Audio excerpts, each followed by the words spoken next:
ازيكم يا رجاله، عاملين ايه؟ النهارده عندنا فيديو جديد، وفيديو بعنوان هو انا ليه بكره السوشيال ميديا عامه. هو انا سجلت مره ومع الاسف التسجيل باظ، فانا هضطر اعيد اللي سجلته تاني. المهم، قرب الفيديو عجبك ما تنساش اللايك، تشترك في القناه انت مش مشترك، وفعل زر الجرس عشان توصلك فيديوهاتي اول باول. صلي على النبي ويلا بينا نبدا في فيديو هو انا ليه بكره السوشيال ميديا.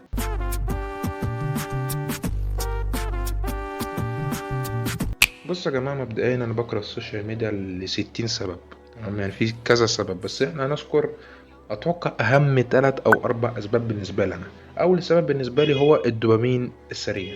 حيوان، روح ربنا ينتقم منك. مبدئيا الدوبامين السريع فكرته إن أنت بتخش بتقلب على بوستات منشورات وبتحاول انك تلاقي حاجة تبسطك، مثلا خبر عن في الكورة مثلا ده انا فريق اشترى لاعب الفلاني، او في لاعب بحبوش واخيرا الفريق بيعه، او مثلا في خبر اتسرب في المصارعة ان مثلا تريبل اتش قرر يكسب سامي زين بطولة العالم مثلا، يعني مثلا يا عم اقعد. يعني يا رب تحصل. فالحاجات دي بتشوفها تقول يا اخيرا، بص أنا مبسوط، فاهم؟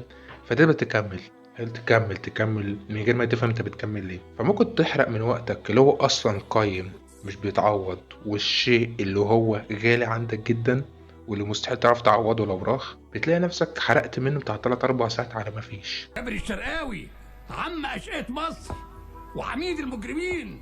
تطبيق زي ده يضيع وقت في الأرض.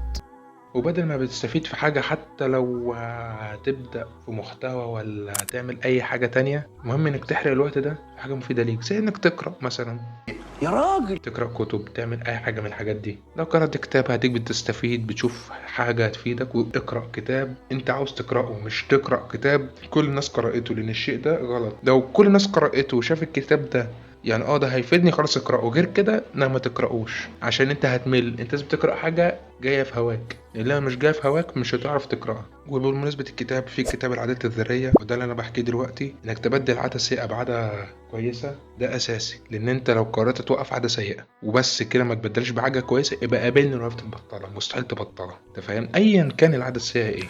يعني لو قررت انك مثلا انا والله العظيم هوقف ان انا هبطل السوشيال ميديا، هقلل وقت في السوشيال ميديا، اخليه بس والوقت المفيد. طب هتعمل ايه في الوقت اللي معاك ده؟ والله هعمل اي حاجه. لا، حدد، قول انا هعمل كذا هعمل كذا، والموضوع بالنسبه لك هيبقى ايه باذن الله بسيط. الشيء التاني بالنسبه لي اللي هو بكره في السوشيال ميديا هو التلاعب بالاعصاب.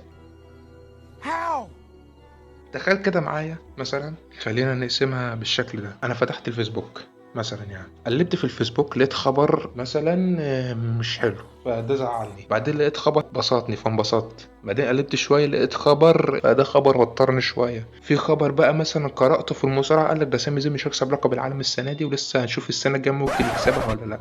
والله العظيم 3 لو طلع اللي في دماغي صح ما هخلي الدكتور يعرف يخيط فيك غرزة. فانت بتخش، انت لو مبسوط اصلا من قبل ما تخش السوشيال ميديا، مبسوط عادي، مبسوط انك كلت الوجبه اللي نفسك فيها، انك عملت حاجه مفيده في يومك، انبسطت عادي، فاهم؟ فتيجي تكافئ نفسك بالسوشيال ميديا، تلاقي نفسك خرجت انت مش فاهم انت كنت مبسوط ولا زعلان ولا قرفان ولا فيك ايه. في حته التلاعب بالاعصاب دي بصراحه بحبهاش في السوشيال ميديا بشكل عام، وخصوصا في الريلز. تخيل كده تبقى قاعد مبسوط ومثلا اشتريت جهاز محترم تعب جبينك وطلع عينك عشان تجيبه، فتفتح الريلز عادي، بتهون على نفسك المشقة اللي انت مريت بيها. تلاقي نفسك واحد جاب جهاز احسن منك بمليار مرة وبيلعب عليه الالعاب اللي انت نفسك تلعب فيها، وبيصورك بقى بالكاميرا او باين يكون، وبيقول لك بص الجهاز مش عارف ايه. تبدأ تحس انك زعلان، واشمعنى هو يعني اللي يعمل كده؟ اشمعنى يعني؟ ده يا صديقي الجزء الحلو، بس الجزء الوحش هو مر بيه، تعب شقى وقدر ان هو يجيب الجهاز ده. فاتعب واشقى وربنا هيكرمك، ان الله يبسط الرزق لمن يشاء. من الاخر يعني، اخر شيء بكره في السوشيال ميديا هو المحتوى عادي يكون اللي ببالك. غير اخلاقي. تخيل كده يا عزيزي، انت لما بتيجي تبدأ تتخلص من عادة مش كويسة، أعوذ بالله السميع العليم من الشيطان الرجيم، بيبدأ يرجعك تاني. تعالى حلو كده. فانت لازم تجاهد، لان دي مجاهده للمعلومه، ولازم تعمل كده مبدئيا، فاهم؟ فتخيل تبقى قاعد على السوشيال ميديا وبوستات كلها نظيفه، محتواك كله نضيف، حط باللون خط على الكلمه دي نضيف، ممكن مره واحده عشان انت بتقعد قليل وركز في الخطه دي. انت بتقعد قليل ده على السوشيال ميديا، هتلاقي ظهر لك حاجه مش حلوة، وانت عارف ان قصدي حاجة مش حلوة انت قصدك ايه بالكلام ده؟ ايا كانت بقى، فاهم؟ سواء الحاجة دي مش مباشرة او غير مباشرة مش هتفرق، انت فاهم؟ هما كلهم تحت صنف واحد. فتبدأ ان انت تتسحب، هتخش وتتفرج، وبعد ما تتفرج انت ممكن تخش على الصفحة، وبعد ما تخش على الصفحة تبدأ تشوف حاجة اعلى من كده فهتبوظ. ممكن تبدأ تنزل وتخلي الفيدز او بمعنى اصح صفحتك اللي موجود فيها من محتوى بدل ما كان مفيد ممكن يبقى مش مفيد بسبب انك ضغطت على ريلزاية واتفرجت عليها. المهم انت تتخيل من ريلز واحدة يعمل كل ده. بلاش. ايه سبب؟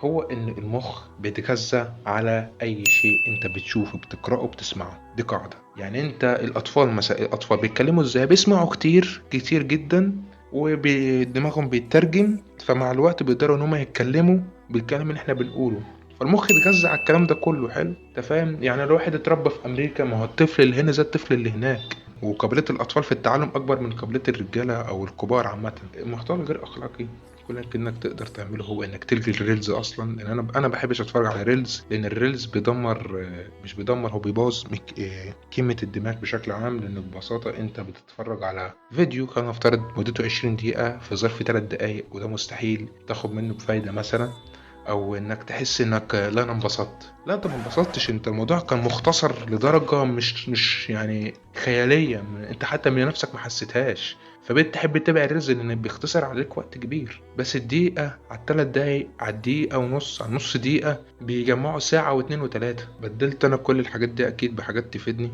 يعني بدأت أقرأ كتب، بنروح الجيم، بنظبط نفسنا يعني، فاهم؟ المهم إنك تبدل العادة السيئة بعادة كويسة، علشان ده السبب اللي هيقدر يخليك، خلينا نقول، تبطل السوشيال ميديا وفي نفس الوقت تستفيد بوقتك في حاجة تفيدك. ده فيديو بسيط جدا، هو أنا ليه بكره السوشيال ميديا عامة، والأسباب دي تعتبر أسباب بسيطة. ناني؟ أنت فاهم؟ أنا مش عايز الفيديو يبقى طويل، هو ده أسباب بسيطة. يا رب الفيديو يكون عاجبك.